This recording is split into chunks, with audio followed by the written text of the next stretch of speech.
everyone, welcome to Maneuver. And guys, you know this is the part 2 for the CMAT exam, and there is a one very important section, innovation and entrepreneur. So काफी easy भी है but important है exam point of view से. This is the new section which is introduce in this exam. So last 2 year से इससे relate करके question आ रहे हैं और इस ईयर भी काफी अच्छे question, some static question, some current affairs questions exam में आए.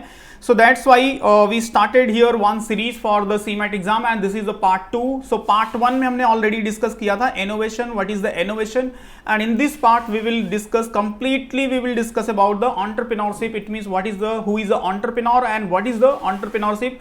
And in this upcoming part you will see what is the startup, meaning of a startup and well known startup of India, then funds and requirement, किस वे में basically startup fund की requirement होती है, कैसे उसको fill होता है, what are the government schemes and markets में कौन कौन से ऐसे institutions अवेलेबल हैं फॉर द फंडिंग के लिए, पॉलिसी ऑफ द गवर्नमेंट क्या क्या है स्पेशली फॉर द स्टार्टअप के लिए इंडिया में. You know Modi ji and जो करंट गवर्नमेंट है काफ़ी इंक्रीज कर रही है स्टार्टअप्स को एंड हेल्प भी कर रही है. लॉन्चिंग अ न्यू वेंचर, एक न्यू वेंचर्स कंपनी को लॉन्च करने के लिए क्या क्या इंपॉर्टेंट थिंग्स होती है.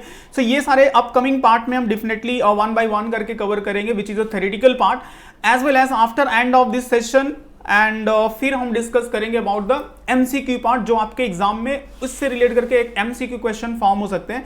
तो आज जो पार्ट 2 है, पार्ट 2 में specially we will focus on the entrepreneurship and upcoming part में ये सब सारे टॉपिक्स रहेंगे. सो आई विल रिक्वेस्ट कि आप इस सीरीज को कंटिन्यू फॉलो करो. अगर से कंप्लीट प्रिपरेशन करना है इस सेक्शन का जो कि काफी इंपॉर्टेंट सेक्शन है, 20 क्वेश्चन होंगे फॉर द 80 मार्क्स के लिए इस एग्जाम में, तो you can understand how it's important. और न्यू सेक्शन भी है तो काफी in detail we will discuss करेंगे. And here is the one information guys, if you are planning to appear the some other MBA exams and जो entrance exams है और CMAT is also one of them. So here you can inquire for the classroom program के लिए या फिर online program के लिए inquire कर सकते हो. And here you will get everything for your preparation. It means topic wise test, mock test and book, shortcut method you will learn here in a live class. Or if you will join the classroom program, if you are Mumbai based, so Dadar, Borivali, Vasai and Thane center, these all are the number you can inquire about the batches and anything related to this program. Okay, for online 8828581455, for live and online class के लिए आप inquire कर सकते हो, और you can visit our website.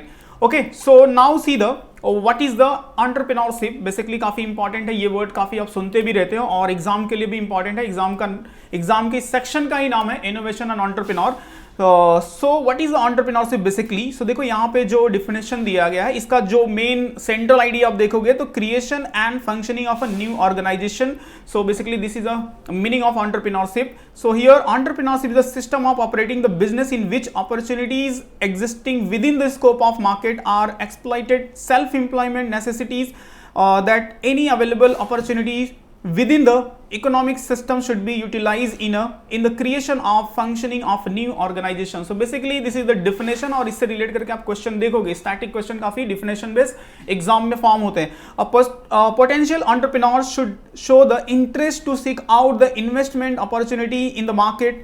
सो कुछ भी जो भी इनोवेशन होता है, एक न्यू फील्ड को इनोवेट करता है कि this field will be demanding field for the in a country, in a society. इस पर्टिकुलर सर्विस की, इस पर्टिकुलर टेक्नोलॉजी की, इस पर्टिकुलर प्रोडक्ट की डिमांड है जो इनोवेट होता है. फिर उसके बाद उसको जो मार्केट में लॉन्च करना होता है, उसके प्रोडक्शन, उसके everything.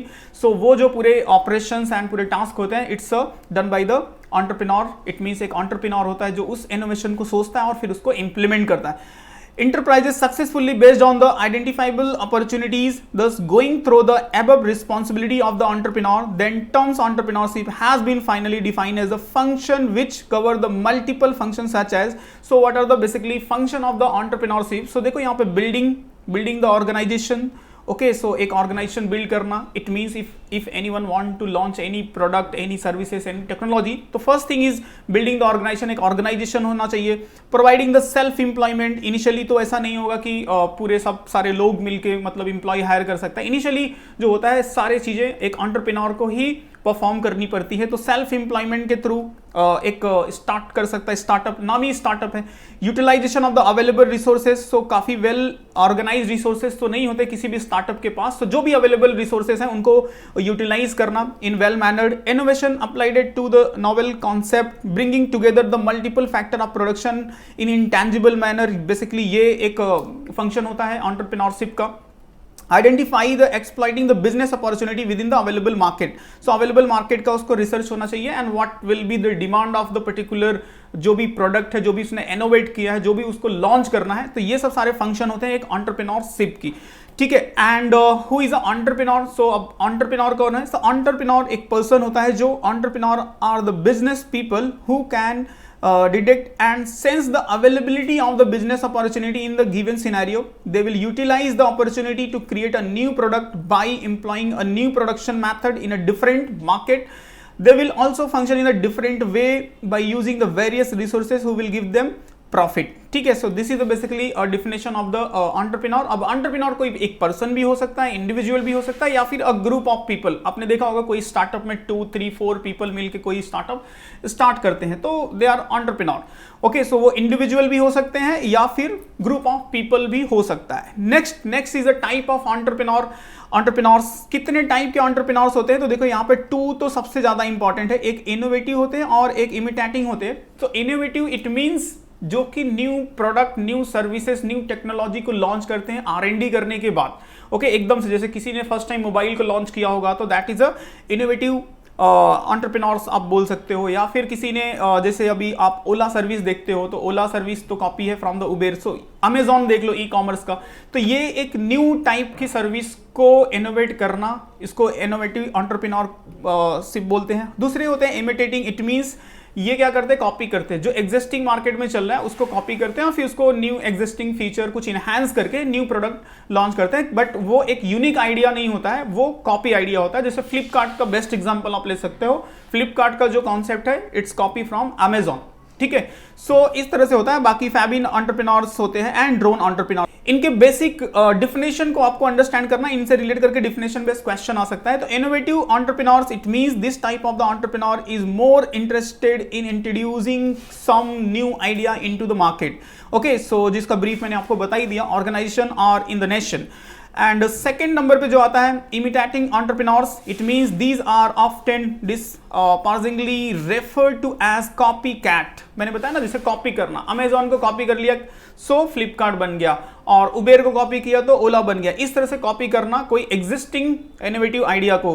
So they observe the existing successful system and replicate it in manner where all the deficiency of the original business model are address and all its efficiency are retained. So guys, एक आपको task करना है basically, at least कोई एक ऐसे new business जो India में चल रहा है, कौन से कंट्री से या फिर किस चीज का कॉपी है, चाहे जोमेटो हो, चाहे स्विगी हो, व्हाटएवर। सो इसका जो इनोवेटिव जो फर्स्ट बिजनेस है, ऐसे कितने बिजनेस आइडिया आपको पता है कि जो कि कॉपी करके चल रहे हैं इंडिया में, वो आपको कमेंट में मेंशन करना है। आई वांट टू सी कि कितने लोग इसका रिप्लाई करते हैं कि जितने भी इंडिया में ऐसे बिजनेसेस चल रहे हैं, कितने कॉपी किए हुए ऐसे इनोवेटिव आइडिया है इंडिया में, ठीक है। उसके बाद है Fabian entrepreneur. It means these are the entrepreneurs that are very careful in their approaches and cautions in adopting the any changes. They are not prone to sudden decisions and try to shy away from the innovation or change that doesn't fit their narrative. It means बहुत easily ये changes को adopt नहीं करते हैं। अगर से कोई educational method है, इतना सब कुछ जैसे फॉर एग्जांपल कोरोना के पीरियड में भी आया, बट ऐसे भी कुछ इंस्टीट्यूशन है जिन्होंने ऑनलाइन को अडॉप्ट नहीं किया। तो ऐसे जो न्यू इनोवेशन को अडॉप्ट नहीं करते हैं, वो पुराने जो भी उनका इनोवेशन है, जो आइडिया है, जो भी सिस्टम है, उसी पे चलते रहते हैं। They are called as a Fabian entrepreneurs. Then drone entrepreneurs, these are the entrepreneurs who do not like to change. They are considered as the old school. They want to business in their own traditional and orthodox method, production and system. Such people attach pride and tradition to even outdated method of doing the business. So ये different type के entrepreneurs होते हैं। इनकी theoretical understanding आपको होनी चाहिए। Mostly ये दोनों starting के important है, innovative entrepreneurs and imitating entrepreneurs. And after that जो रोल ऑफ एन एंटरप्रेन्योर्स होता है, देखो मैंने बताया था कि ये पूरा थ्योरेटिकल पार्ट है। तो इस थ्योरेटिकल पार्ट को अगर आपने अच्छे से अंडरस्टैंड कर लिया तो 4 से 5 क्वेश्चंस इन्हीं सब पे बेस आएगा। तो बहुत इजीली आप अंडरस्टैंड कर सकते हो जो भी थ्योरेटिकल क्वेश्चन आएगा। तो वो रोल पे हो सकता है, एंटरप्रेन्योरशिप एंड एंटरप्रेन्योर डिफरेंसेस के बारे में हो सकता है, इनके डिफिनेशंस के रिलेट करके हो सकता है। तो role of an entrepreneurs is what?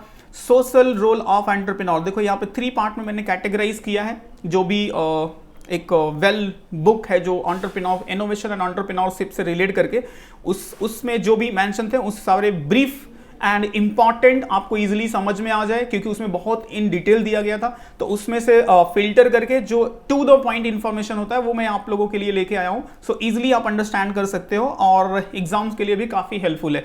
So social role of entrepreneur, it means, देखो यहाँ पे फर्स्ट है creating opportunity for entrepreneurship, this is the role of entrepreneur. Second is creating the job or employment opportunity in the society, this is a role of entrepreneur. Engaging in the society welfare services of redistributing the income and wealth, and transforming the standard working procedure into the more modern approach. So this is the social approach of entrepreneur. Then second one is the economic role of entrepreneurs. So see here, breaking the risk of failing in the business. Then second one is the mobilizing the revenue of the organization properly. Then utilizing the human resource in the cost efficient manner, and providing the channel of further economic growth in the organization. So this is the economical role of entrepreneur. Then technological role of entrepreneur is what? Changing the traditional technology to the modern technology. Okay, changing the traditional technology to the modern technology, adapting the improved technology in the to the business environment. So basically ऐसा नहीं है कि बहुत difficult theory है कि आपको समझ में ना आए, ये सारी चीजें आप डे टू डे आप पढ़ते भी रहते हो, बहुत सारे आर्टिकल्स भी न्यूज में ऐसे प्रिंट होते रहते हैं। तो उन्हीं सब से रिलेट करके basic understanding basically examiner check करना चाहता है कि दिस इज द रीजन कि ये सेक्शन क्यों इंट्रोड्यूस किया गया इस एग्जाम में, कि एटलीस्ट बेसिक अंडरस्टैंडिंग स्टूडेंट का चेक कर सके कि एंटरप्रेन्योरशिप, इनोवेशन, ये सब सारे जो थॉट प्रोसेस है, how you people are aware. It means एक स्टूडेंट का जैसे रीजनिंग चेक होता है, जैसे मैथमेटिक्स चेक होता है, जैसे इंग्लिश स्किल चेक होता है।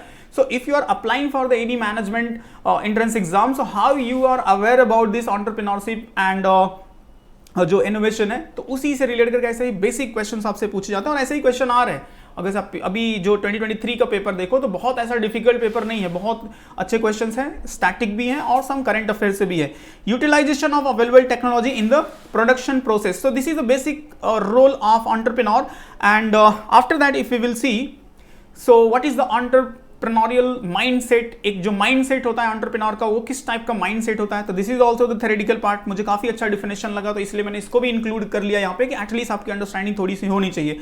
सो entrepreneurial mindset refer to specific state of mind which orients the human conduct toward the entrepreneurial activities and outcomes. Individual with entrepreneurial mindset are often drawn to opportunities, innovation and new value creation. So जो entrepreneurial mindset होता है ना, वो always innovation and new value creation के side में एक thought process होता है, उस तरह से सोचता है। And characteristic include the ability to take the calculated risk, accept the reality of the change and uncertainty. Okay, so this is basically entrepreneurial mindset होता है। अब देखो एक रिवोल्यूशनरी इंपैक्ट ऑफ एंटरप्रेन्योरशिप, क्या एक रिवोल्यूशनरी इंपैक्ट होता है एक एंटरप्रेन्योरशिप से। बहुत ही सिंपल एग्जांपल मैं आपको दे सकता हूं एजुकेशन फील्ड का। अगर से आज देखो तो जो एक सिचुएशन, एक प्रॉब्लम क्रिएट हुआ था सोसाइटी में कोविड पीरियड में, it was very big problem and specially related to education field. But इस फील्ड को लेकर के जिन्होंने भी इसको इनोवेट किया, इनोवेशंस लाया, न्यू टीचिंग मेथड इंट्रोड्यूस किया, और आज आप देख रहे हो कि बहुत सारे ऐसे वेंचर्स, ऐसे कंपनीज, ऐसे स्टार्टअप्स आपको मार्केट में दिखेंगे जिन्होंने ऑनलाइन टीचिंग सिस्टम को इंट्रोड्यूस किया। और इसमें जो रिवोल्यूशनरी बोल सकते हो कि एक तरह से एक रिवोल्यूशंस ला दिया एजुकेशन फील्ड में, और आज आपको बहुत ही कम प्राइस पे देखोगे तो बहुत अच्छे कोर्सेस, ऑनलाइन कोर्सेस जो कि पहले ऑफलाइन में बहुत कॉस्टली होते थे, आज आपको ऑनलाइन 400, 500 एज वेल एज आपके अवेलेबिलिटी के अकॉर्डिंग वो मिल जाते हैं। सो एक प्रॉब्लम जनरेट हुआ, किसी ने उसको इनोवेट किया और फिर उसको रिस्क लेके इंप्लीमेंट किया और फिर वो सक्सेसफुल हो गया। तो जो रिवोल्यूशन होता है ना एंटरप्रेन्योरशिप का, वो हर फील्ड में होता है, चाहे वो टेक्नोलॉजी हो, मोबाइल का आप देख सकते हो, ऑटोमोबाइल फील्ड में देख सकते हो, आज विंड एनर्जी, रिन्यूएबल एनर्जी के फील्ड में आप देखो काफी रिवोल्यूशन हो रहे हैं, उसमें गवर्नमेंट भी पार्टिसिपेट, गवर्नमेंट का भी काफी इंपॉर्टेंट रोल है। और ऐसे बहुत सारे अलग छोटे छोटे जो वेंचर है, न्यू वेंचर्स इंट्रोड्यूस किया गया है अलग अलग फील्ड में, एग्रीकल्चर फील्ड में, एनर्जी के फील्ड में। सो एक रिवोल्यूशंस लाता है एक एंटरप्रेन्योरशिप, सोसाइटी में एक चेंज लेके आता है। तो उसी का डेफिनेशन है, मुझे भी काफी अच्छा लगा इसलिए मैंने इसको भी यहाँ पे इंक्लूड किया कि एटलीस्ट आपकी अंडरस्टैंडिंग, कंप्लीट अंडरस्टैंडिंग रहे इस इनोवेशन एंड एंटरप्रेन्योरशिप से। अगर से आपने पार्ट 1 नहीं देखा तो पहले पार्ट 1 देखो, फिर पार्ट 2 देखो, फिर इसके बाद हम पार्ट 3 में स्टार्टअप से रिलेट करके डिस्कस करेंगे and well known startup of India को डिस्कस करेंगे। देन फिर स्टार्टअप के लिए फंडिंग कैसे होती है वो हम डिस्कस करेंगे। तो एक पूरा कॉन्सेप्ट आपका 1 by 1 क्लियर हो जाएगा और फिर हम क्वेश्चन पार्ट पे डिस्कस करेंगे। ठीक है, तो अभी थ्योरेटिकल पार्ट कंप्लीट कर लेते हैं। तो many people around the world are calling for an entrepreneurial revolution to fix the social and economic problem. This called naively assumes that more entrepreneurs are needed to address these issues. Increasing the number of entrepreneurs, however, is not as critical as pursuing the entrepreneurs to improve their society through the growth, innovation and social transformation. Basically, overall idea is a entrepreneurship के three एक जो revolutions impact होता है society में, you can see as per the current जो scenario रहा है education field का। Function of entrepreneur is what, वो रिस्क ऑब्जर्वेशन होता है। इट मींस रिस्क लेने का एक होना चाहिए। जो भी न्यू वेंचर्स स्टार्ट करते हैं, कोई भी हो, चाहे न्यू स्टार्टअप हो, तो एक रिस्क तो होता है। भले ही आप कितने भी सेल्फ कॉन्फिडेंस रहो कि नहीं ये तो मार्केट में चलेगा, बट थोड़ा तो रिस्क होता है। Formulate the strategic business decision, ये काफी इंपॉर्टेंट रोल होता है एक एंटरप्रेन्योर का। एक जो फंक्शन होता है एंटरप्रेन्योर का कि जो डिसीजन ले रहा है वो राइट होना चाहिए, बहुत इंपॉर्टेंट है। अदरवाइज स्टार्टअप में क्या होता है कि अगर एक छोटा सा भी मिस्टेक हो गया डिसीजन मेकिंग में तो काफी प्रॉब्लम हो सकती है, इवन वो स्टार्टअप बंद भी हो सकता है। एग्जीक्यूट द मैनेजरियल फंक्शन, एक जो मैनेजरियल फंक्शन होता है वो रोल प्ले करना पड़ता है basically. Adopt the innovation function, adopt the innovation, जो इनोवेशन के फंक्शन है उसको एडॉप्ट करना। So these are the function of basically entrepreneur, एक एंटरप्रेन्योर का फंक्शन होता है। उसके बाद जो सबसे इंपॉर्टेंट है कि एक कैरेक्टरिस्टिक ऑफ एंटरप्रेन्योर, एक जो एंटरप्रेन्योर होता है ना उसकी जो कैरेक्टर एंड उसका जो बोल सकते हैं ना जैसे स्पेसिफिकेशन, उसकी थॉट प्रोसेस कैसी होनी चाहिए वो बहुत मैटर करता है। कि जैसे वो facilitating the character, N entrepreneur must build a team, keep it motivate, उस टीम को मोटिवेट कर सके and provide the environment for individual growth and career development. ये बहुत इंपॉर्टेंट है क्योंकि जब कोई भी स्टार्टअप को ज्वाइन करता है ना, जैसे कोई इंप्लॉय भी ज्वाइन करता है तो उसको एक फियर होता है, पता नहीं चलेगा कि नहीं चलेगा। तो जो भी लोग स्टार्टअप या क्यों किसी न्यू वेंचर में वर्क कर रहे हैं तो उनके लिए काफी इंपॉर्टेंट है एक एंटरप्रेन्योर के लिए कि उनको मोटिवेट करके रखे, एक अच्छा इन्वायरमेंट कंपनी का बना के रखे और उनको हमेशा ये बिलीव हो जो भी उसमें काम करने वाले हैं कि they will get a very good progress in a future. Okay, तो ये एक कैरेक्टर काफी इंपॉर्टेंट होता है एक एंटरप्रेन्योर के लिए। सेकंड होता है सेल्फ कॉन्फिडेंस, उसको खुद पे सेल्फ कॉन्फिडेंस होना चाहिए कि जो भी वो न्यू आइडिया इंप्लीमेंट करने वाला है, न्यू प्रोडक्ट लॉन्च करने वाला है, चाहे वो टेक्निकल प्रोडक्ट हो या फिर कोई न्यू सर्विसेज हो, चाहे जॉब से रिलेटेड सर्विसेज की कोई कंपनी ले लो, आप एग्जांपल ले लो, naukri.com है, इंडीड है, तो ये भी कभी ना कभी किसी ने तो स्टार्ट किया होगा ना। तो ये जब स्टार्ट करेंगे या फिर टेक्नोलॉजी का कोई सॉफ्टवेयर कंपनी कोई स्टार्ट करे, कोई educational online education company start कर रहा है, ओके, सो कुछ भी हो सकता है, बट जो एंटरप्रेन्योर है उसको सेल्फ कॉन्फिडेंस होना चाहिए कि जो भी वो गुड्स या सर्विसेज इंट्रोड्यूस करने वाला है वो मार्केट में चलेगा। ओके, से थर्ड नंबर होता है work with vision and mission, बहुत इंपॉर्टेंट है। अगर किसी कंपनी किसी पर्सन का कोई विजन एंड मिशन ही नहीं है तो वो किस डायरेक्शन में काम करे उसको खुद को नहीं पता होगा और कंपनी को आफ्टर 5 ईयर 10 ईयर्स कहां पे लेके जाएगा। सो उसके लिए काफी इंपॉर्टेंट है कि जो भी एंटरप्रेन्योर है उसका एक इंपॉर्टेंट बोल सकते हैं एक कैरेक्टरिस्टिक होना चाहिए, कैरेक्टर होना चाहिए कि उसके पास एक विजन और मिशन होना चाहिए कंपनी का। Then high degree of endurance success of entrepreneur demand the ability to work long hour and sustain period of time. एक पर्टिकुलर पीरियड होता है, कोई भी स्टार्टअप को एक पर्टिकुलर पीरियड एटलीस्ट 5 ईयर तक अगर कोई स्टार्टअप अच्छे से चल गया ना तो फिर वो सक्सेस हो जाता है आगे के टाइम के लिए। अगर से उसके पहले with in the initial period में 1 2 3 अगर सस्टेन नहीं कर पाया, फेल हुआ, तो फिर सक्सेसफुल नहीं बन जाता है। तो मिनिमम जो मेरा ऑब्जर्वेशन रहा है कि एटलीस्ट कोई भी स्टार्टअप नियर बाई 5 ईयर तक अगर से चल गया ना, सस्टेन कर गया मार्केट में, तो फिर वो आगे बहुत अच्छा कर जाता है। नेक्स्ट जो कैरेक्टरिस्टिक होनी चाहिए एक एंटरप्रेन्योर की ट्रबल शूटिंग नेचर होना चाहिए, प्रॉब्लम को सॉल्व करने की स्किल होनी चाहिए। Then initiative and enterprises personality, ये एक स्किल होनी चाहिए एक एंटरप्रेन्योर के पास। Goal setter, an entrepreneur must be able to set the challenging but realistic goal. So these are the basic characteristic of बोल सकते हो ना एक एंटरप्रेन्योर के पास ये सब। Calculate the risk taking ability, तो basically these all are the characteristic of an entrepreneur. So ये सिर्फ एग्जाम के लिए मेरे हिसाब से इंपॉर्टेंट नहीं है, जो भी इस वीडियो को देख रहा है उसको काफी कुछ लर्निंग भी मिलेगा कि एक एंटरप्रेन्योर होता कौन है, एक एंटरप्रेन्योरशिप जो एक टास्क है वो क्या होता है। तो यहाँ पे बेसिक डिफरेंस दिया गया है, आपको ये कंटेंट मिल जाएगा डाउनलोड सेक्शन में, आप इसको डाउनलोड करके आप इसको अच्छे से स्टडी कर लेना, सारे कंटेंट आपको मिल जाएंगे और इसको रखना पार्ट 1, पार्ट 2, पार्ट 3 जब भी मैं इसको पोस्ट करूंगा तो सारे पार्ट, सारे कंटेंट को आप एक फोल्डर जो भी जहां पे भी आप इसको रखोगे तो रखना, बिकॉज ये पूरा सिलेबस है इस सेक्शन का इनोवेशन एंड एंटरप्रेन्योर का, where you will learn everything and after end of this all the theoretical part then we will start MCQ part, जो भी मोस्ट इंपॉर्टेंट क्वेश्चन होंगे रिलेटेड टू दीज टॉपिक वो हम practice करेंगे। सो इस वे में आपका ये